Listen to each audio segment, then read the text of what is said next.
ಯಾವುದಾದರೂ ಕಾರ್ಯಕ್ರಮ ಇದ್ರೆ ಅದು ಪಂಚ ಗ್ಯಾರಂಟಿ ಕಾರ್ಯಕ್ರಮ. ಅವುಗಳ ಅನುಷ್ಠಾನ 99% ಹೆಚ್ಚು ಸೇವೆಗಳ ಇವತ್ತು ಅನುಷ್ಠಾನಗೊಳಿಸಿ ಕಾಂಗ್ರೆಸ್ ನಾಯಕತ್ವವನ್ನು ವಹಿಸಿರ್ತಕ್ಕಂಥ ನಮ್ಮ ಮುಖ್ಯಮಂತ್ರಿಯಾದ ಸನ್ಮಾನ್ಯ ಸಿದ್ದರಾಮಯ್ಯನವರಿಗೆ ಸಲ್ಲಬೇಕು. ಆ ಸಿದ್ದರಾಮಯ್ಯನವರಿಗೆ ಏನೊಂದು ದೊಡ್ಡ ಬಲವನ್ನು ಕೊಟ್ಟಿದ್ದಾರೆ ಮಾನ್ಯ ಶಿವಕುಮಾರ್ ಅವರು, ಉಪಮುಖ್ಯಮಂತ್ರಿಗಳ ಸದಸ್ಯರುಗಳಿಗೆ, ಶಾಸಕರಿಗೆ ಸಲ್ಲಬೇಕು.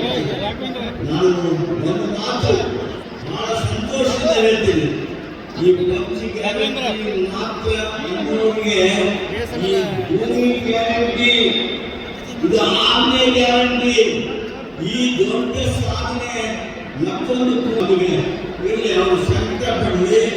ನಿಮ್ಮನ್ನು ನೋಡಿಲ್ಲ ಇಷ್ಟು ದೊಡ್ಡ ಸಂಖ್ಯೆಯ ಆಶೀರ್ವಾದ, ನಿಮ್ಮೆಲ್ಲರ ಅಭಿಮಾನ ಇವತ್ತು ಸನ್ಮಾನ್ಯ ಸಿದ್ದರಾಮಯ್ಯನವರ ನೇತೃತ್ವದ ಕಾಂಗ್ರೆಸ್ ಸರ್ಕಾರಕ್ಕೆ ಇದೆ.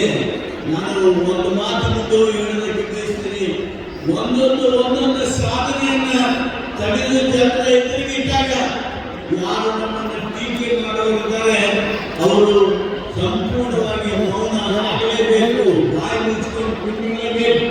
ಯಾವ ಕ್ಷೇತ್ರದಲ್ಲಿ ನಮ್ಮ ಅಭಿವೃದ್ಧಿ, ನಮ್ಮ ಪ್ರಗತಿ ಕಡಿಮೆ ಹೇಳಿ ಯಾವುದೇ ಕ್ಷೇತ್ರ ತೆಗೆದುಕೊಳ್ಳಿ, ನೀರಾವರಿ ಕ್ಷೇತ್ರ ತೆಗೆದುಕೊಳ್ಳಿ, ನೀರಾವರಿ ಕ್ಷೇತ್ರದೊಳಗೆ